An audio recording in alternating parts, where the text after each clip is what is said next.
పేరిణి నృత్యం తెలంగాణకే సొంతమైన అత్యంత ప్రాచీనమైన కళ. అంతరించిపోతున్న కళకు ఊపిరులూదే ప్రక్రియపై ప్రభుత్వం దృష్టి సారించింది. ఈ ఏడాది నుంచి కళాశాలల్లో పేరిణి నృత్యం కోర్సు ప్రవేశపెట్టేందుకు సన్నాహాలు చేస్తోంది. పాఠ్యాంశాల రూపకల్పనకు ఇప్పటికే కమిటీని నియమించిన సర్కార్ కసరత్తు ముమ్మరం చేసింది. కాకతీయుల కాలంలో విరాజిల్లిన అద్భుతమైన కళా పేరిణి నృత్యం ఆ తర్వాతి కాలంలో ప్రభావం కోల్పోయింది. పేరిణి నృత్యానికి మళ్లీ పూర్వ వైభవం తెచ్చేందుకు సర్కారు ప్రయత్నాలు ముమ్మరం చేసింది. ఇప్పటికే రాష్ట్ర నృత్యంగా గుర్తించి సముచిత ప్రాధాన్యం కల్పించింది.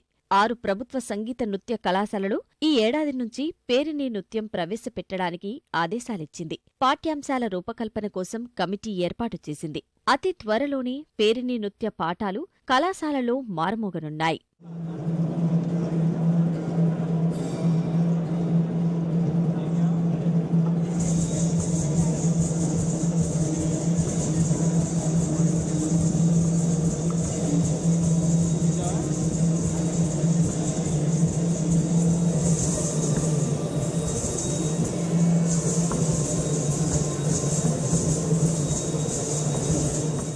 పేరిణి నృత్యం కాకతీయుల కాలంలో అవతరించింది.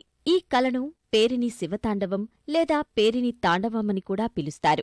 దాదాపు అంతరించిన కళను నృత్య గురువు నటరాజ రామకృష్ణ వెలుగులోకి తీసుకువచ్చారు. డాన్స్ ఆఫ్ వారియర్స్ గా పిలిచే పేరిణిని పూర్వం సైనికులు యుద్ధానికి వెళ్లే ముందు ప్రదర్శించేవారు. లయకారుడైన శివుడు ముందు ప్రదర్శించి ఆ తర్వాత కథన రంగానికి వెళ్లేవారు. ప్రభుత్వం తీసుకున్న నిర్ణయంతో పేరిణికి పూర్వ వైభవం వస్తుందని కళాభిమానులు, నృత్య గురువులు ఆనందం వ్యక్తం చేస్తున్నారు.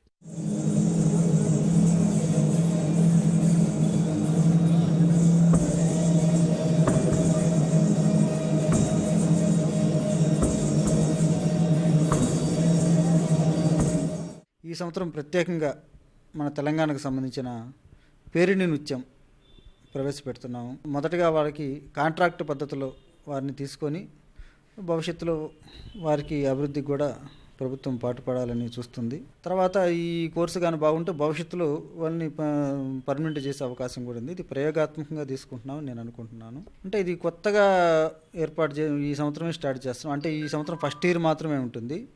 అంటే భవిష్యత్తులో దీని గురించి మనం ఇప్పుడే ఆలోచించలేమన్నమాట. ఎందుకంటే ఎంతమంది చేరతారంటే మనం పాజిటివ్గానే చూడాలి. బాగానే చేరతారని మేము అనుకుంటున్నాం. అప్లికేషన్లు కూడా వెళ్తున్నాయి బాగానే. పేరిణి నృత్యం కోర్సుతో సాంప్రదాయ కళకు జవసత్వాలు రావడమే కాకుండా ఎందరో కొత్త కళాకారులు పుట్టుకువచ్చే అవకాశముంది.